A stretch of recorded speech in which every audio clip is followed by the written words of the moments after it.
So just to start off, would you just tell me a little bit, Brendon, about Cradle to Circular Design Consultancy? You're the CEO. Yes, that's correct. It stems out of Cradle to Cradle Marketplace. Paul and I started in early 2014, which is solely an online retail environment for Cradle to Cradle certified.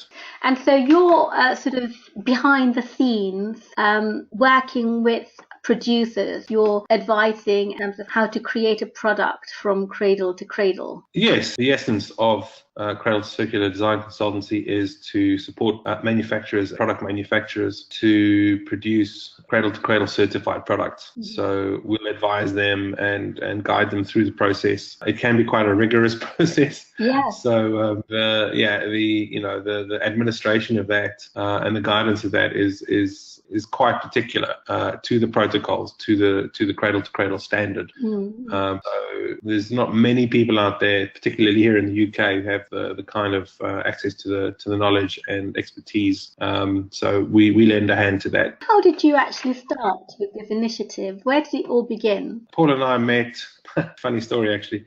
We met at an NCT class here in the UK, in London. Uh-huh. We found we had mutual ground, and particularly on Cradle to Cradle and so forth. Yeah, after about a year or two of talking about it, understanding what it meant, and really having a desire to expand on it. In fact, the reality is I think I dreamt of a marketplace for this stuff 5 nights in a row. Night number 6, I said to him, look, I've actually got to get some sleep, mate. We've got to start this marketplace. Yeah, that's how it started. What is your actual professional background? How do you gain the knowledge that you have right now to give to producers? When we started the business, probably about a month in, Paul's partner Alice wrote an article in The Guardian about what we were up to, and within about 24 hours, the then president of McDonough Brown Gart Design Chemistry in the US in Charlottesville gave us a call and said, hi guys, I think we need to have a chat. And that was the opportunity for us to fly over to the US and become affiliates of McDonough Brown Gart Design Chemistry, which affords us the opportunity to advise on the Cradle to Cradle framework for manufacturers and producers. It's a really deep dive into the product standard. So at that stage, it was version 3. There's now version 4.1, I think, coming out hopefully towards October this year. So it is, the qualification is really a scientific and biological deep dive into what Cradle to Cradle really is, the tangibles of that. My background is actually got nothing to do with with ecology or environmental strategies. I used to be a film director and migrated to also being a well-being consultant. So in my field of work as a well-being consultant, I often came across folks who were unwell to the degree that there would be serious physical issues. And what came up for me in that arena was the fact that things like cancer and serious dis-ease in the body is often caused by just bad chemistry. And this is one thing that Cradle to Cradle does, is it looks at the material health of products and the things that we surround ourselves with as human beings, and aims to eliminate the toxicity. So that kind of inspired me to investigate the opportunities of doing more of this work out there in the world.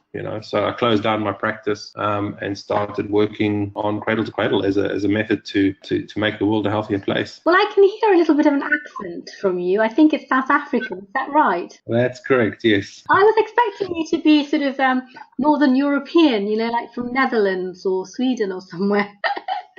Because I think that ecological strength, that I'm learning is quite prominent in those European countries. But is that quite common, or is that quite a kind of a well-known concept in South Africa as well, do you think? Or you're probably not very typical South African? Yeah, I guess you're right. I'm not necessarily typical, although, growing up in rural South Africa in the 70s and 80s, the concepts of reuse and using waste, etc., was something quite common. Mm-hmm. It wasn't obviously labeled as anything circular economy or cradle to cradle, but the idea of making use of all the resources, because South Africa at that stage was under sanctions, so we didn't have a lot of imports and things that we could lean on. We had to make use of everything that we had access to in the country. So yeah, that whole mindset was quite well embedded with us. But yes, the Dutch, the Danish, the German, the Austrian all have their massive influence on cradle to cradle as well. So particularly in Holland, the Dutch they're all over it. The Dutch government have obviously said in, I think it was late 2008, that they were very keen on creating procurement for the government to be all cradle to cradle certified at some stage. So, the awareness and the exposure of this design protocol and its benefits to the populace were recognized by the Dutch government and are now being implemented. I think there's over 78 companies within the Netherlands that are fully engaged with cradle to cradle work. How are you sort of reaching people? I guess your main focus is to reach companies and producers. Is there also a focus to reach consumers, to educate consumers about the need for cradle to cradle products? There is definitely a massive need. And this is one of the reasons why Paul and I started Cradle to Cradle Marketplace in the first place, was to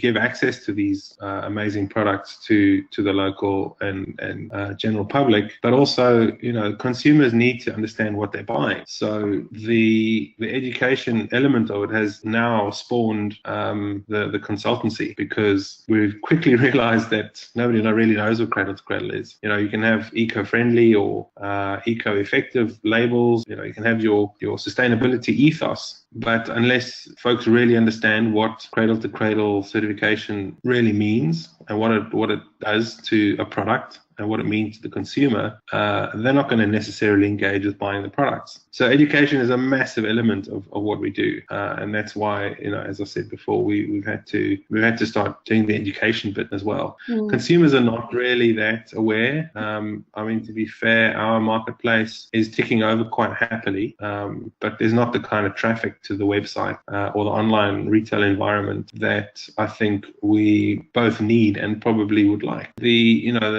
understanding of what cradle to cradle is still needs to be quite clearly communicated to the consumer. And obviously the benefits to them need to be quite tangible. There's a lot of work to be done in that arena. And how do you sort of currently communicate and educate consumers? And what are you sort of planning to do for the future? At the moment, it's a tricky one, because this kind of concept is quite new. It's only about 10 years old, and it takes a while for that kind of thing to infiltrate mainstream. And what we tend to find is working from the top down is going to be the more effective way of doing it.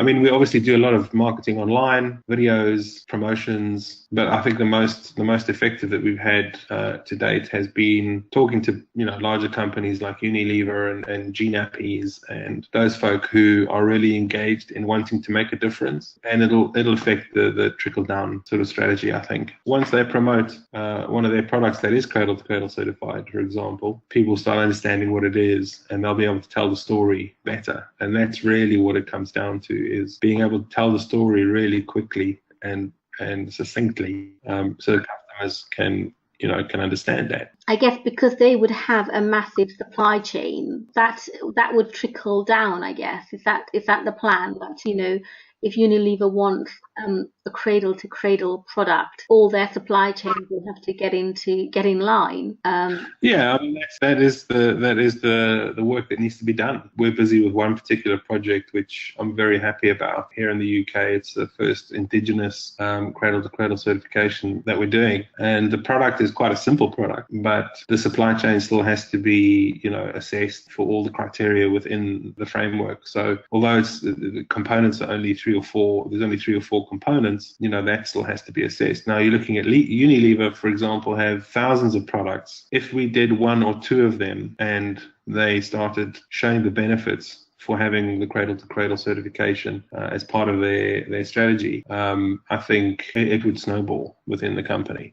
And I think with the these fast consumer goods, one of the big issues is the use of packaging and plastic, isn't it? That's probably going to have a massive impact if we can reduce that. So if you did that for one product, obviously that can be replicated across their products. Exactly. Yeah. The whole portfolio that they have could be adjusted. Good example is Brabantia. I don't know if you know Brabantia bins and all of their kitchenware, a Dutch company who have certified their whole portfolio of, gosh, I think it's maybe 900 products. There's, I would say, about 80% of their products are all Cradle to Cradle certified at some stage, ranging from bronze to silver. I think they've got a couple of gold certified products, but what they've done is they've done the portfolio as a result of the fact that they only use certain materials. So they certified the materials and then they utilize that. So you can do a top-down portfolio certification with particular materials. When you're looking at fashion, for example, fashion is highly culpable in polluting waterways, etc., as a result of the manufacture practices. All of these questions are coming up, and a lot of fashion brands are looking at their strategies now, going, "Oh, maybe we should be a little bit more mindful of what's going on out there," And I don't really want to say this, but I'm going to. Millennial folk who are shopping and doing their purchases now online are actually looking at the brand and what they do before they look at just how good looking or how aesthetic the product is. Story is becoming the marketing, not the actual brand, which is important, I think. And you're talking about education. How does that actually in practice happen? I do a lot of traveling. Can't put a finger on exactly how many people, but there's a handful of folks that are traveling the globe, educating companies and businesses on implementation of not only the cradle to cradle protocols, but also the circular economy strategies. That's it. There's a lot of traveling going on, a lot of talking, a lot of standing in rooms talking to people about how things can be different. So it's inspirational. We have to inspire to lead, and we can't go around going to folks and saying, "Look, you've done a bad thing here. This is how to do it better." You can't expect people to change when you slap them on the wrist. It's about supportive education and how to make their businesses benefit financially from it as well. It does actually come down a lot of the time to cost. There's a very interesting dynamic around the cradle to cradle certification process and what it can deliver to folks. And we're dealing with legacy stuff here. It's not going to give you instant sense gratification. It's the benefit of the 5-year plan or the 10-year plan. So it's legacy stuff that we're dealing with. And yes, there are some immediate benefits, but I think we're in this for the long game. Put it that way. Well, I made a commitment to myself this year, alongside all our partners, to get 5 Cradle to Cradle certified products indigenous to the UK out by the end of the year. That's the target, and all the work that entails as well. So the promotion of the Cradle to Cradle methodology up here in Scotland is going really well. I think Scotland is probably one of the most dynamic environments to plant the seeds for Cradle to Cradle. It's just an interesting thing when you change environment. Suddenly things start snowballing, and let's be honest. The commitment that Cradle to Cradle certification for a product takes is pretty rigorous. The vacillation from wanting to commit and being able to afford that, and what the implications are, and what the marketing strategies should be, etc. There's a lot of to and froing before that commitment happens, and that's why we want to celebrate the fact that people take that commitment and run with it, because it's a pretty rigorous set of protocols to adhere to and to commit to. But the benefits are also as amazing. Yeah. Thank you very much again for your time. You're very welcome. Have a lovely afternoon. You too. Take care. All right. Ciao.